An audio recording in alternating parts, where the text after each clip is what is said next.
jangankan tahu maknanya, yang dibaca ini asalnya dari mana saja nggak tahu. Ya itu loh, karena apa? Karena dipaksa harus percaya. Harus percaya, dengan percaya ini berarti kamu beriman. Kalau beriman berarti kamu masuk surga.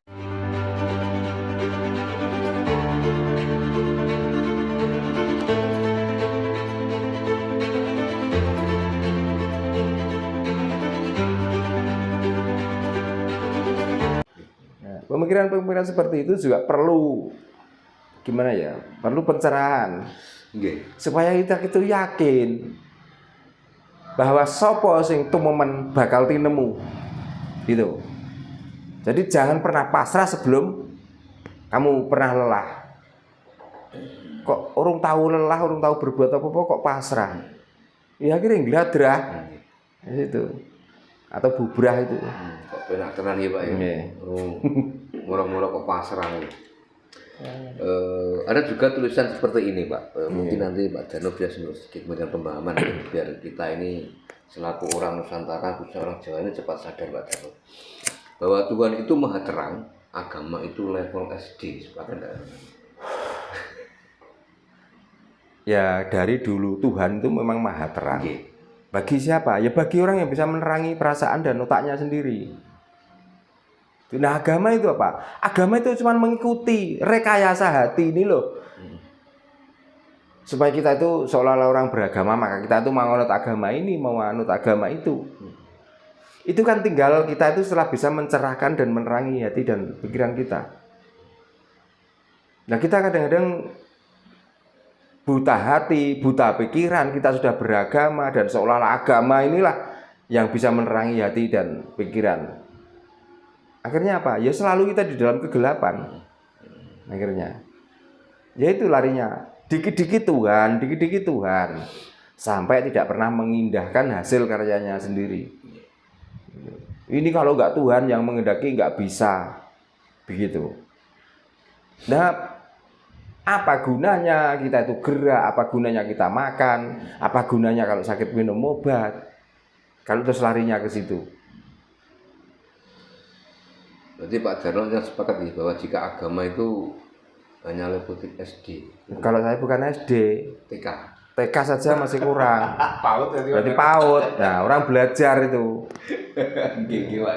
Kalau SD bisa tahu ilmu PMP, ilmu matematika, ilmu IPA sudah tahu, sudah mengenali alam lah. Kalau PAUD kan masih belajar nulis dan belajar membaca lah. Orang-orang beragama sampai saat ini belajarnya baru di taraf menulis dan membaca, belum bisa mengerjakan.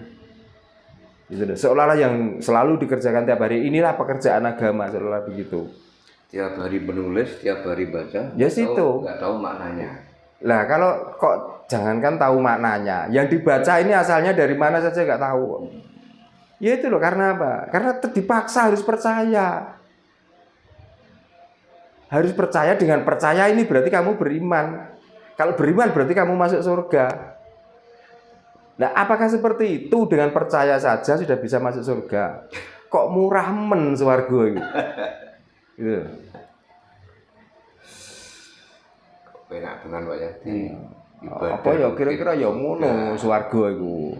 Wis percaya mbuh kok kedadane piye, sing penting percaya dikon nglakoni wis dilakoni wae. Kok tiba-tiba seperti itu. Orang yang sudah bertemu Tuhannya, panggilannya sudah bukan Allah lagi. Benar enggak Pak?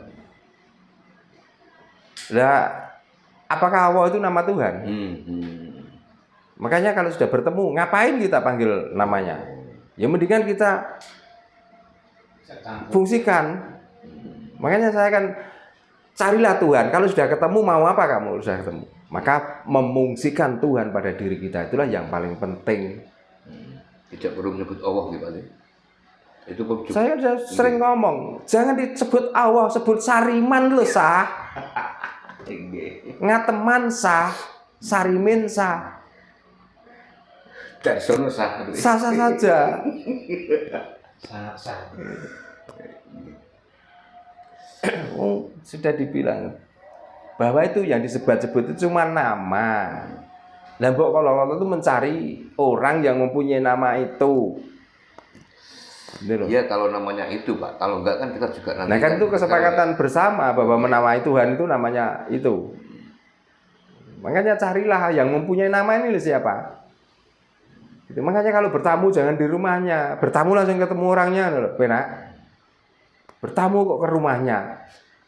Apa iya Tuhan itu berumah batu. Kira-kira.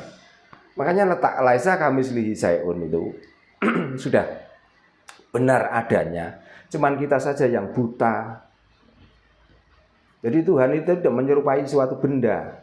Tapi bisa juga Tuhan itu menyerupai benda. Dengan apa? Dengan keesaannya. Makanya orang Jawa nyembah batu, nyembah kayu itu sebenarnya. Batu dan kayu tidak bisa menyerupai Tuhan. Tapi Tuhan bisa menyerupai kayu dan batu kok. Maka jangan salahkan kalau orang Jawa itu menyembah kayu dan batu. Jangan salahkan. Karena orang Jawa itu bener. Orang Jawa itu bener. Orang Jawa itu sudah paham.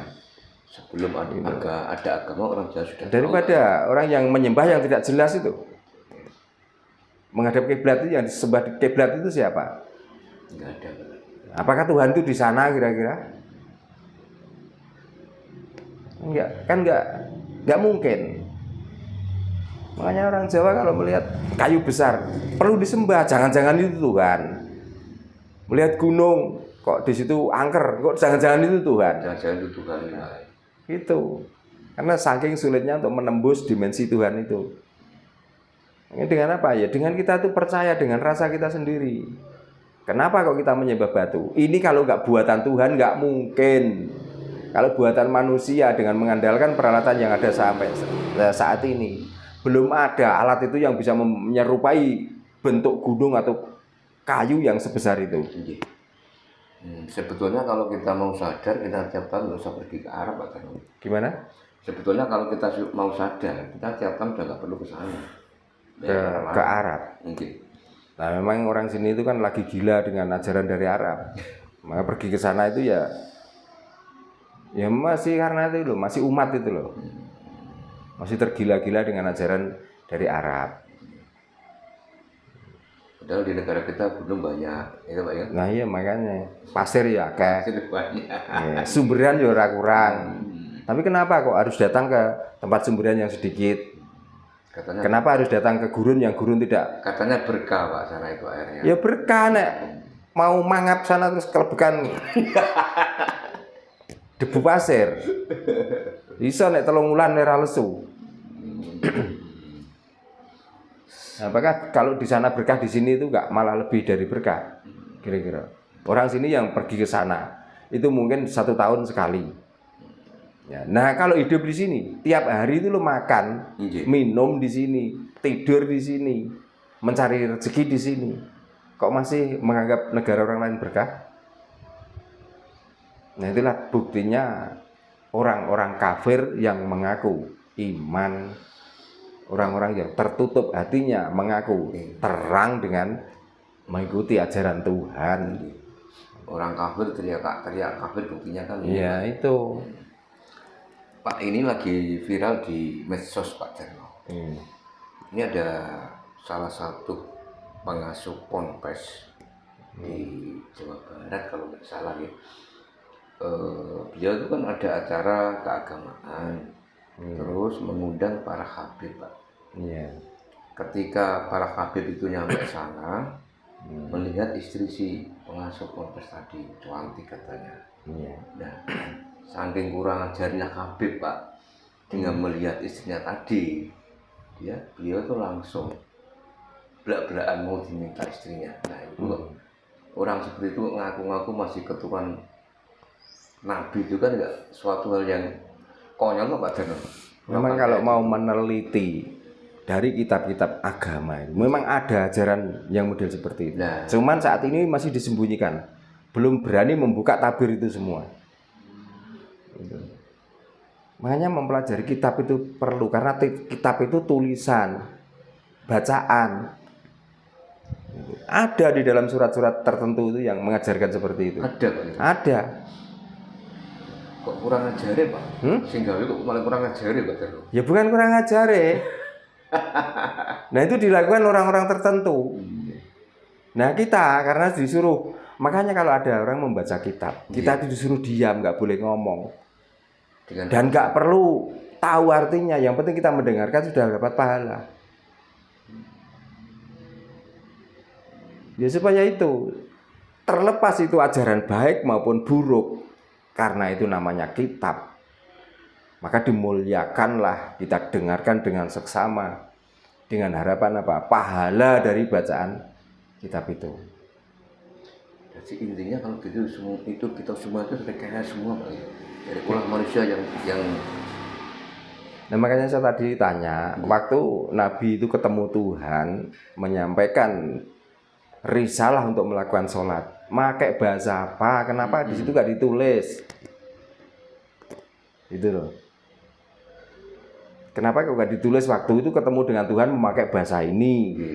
Wujudnya itu. Tuhan kayak apa? Nah, ditulis, gitu Pak. Kok gak begitu?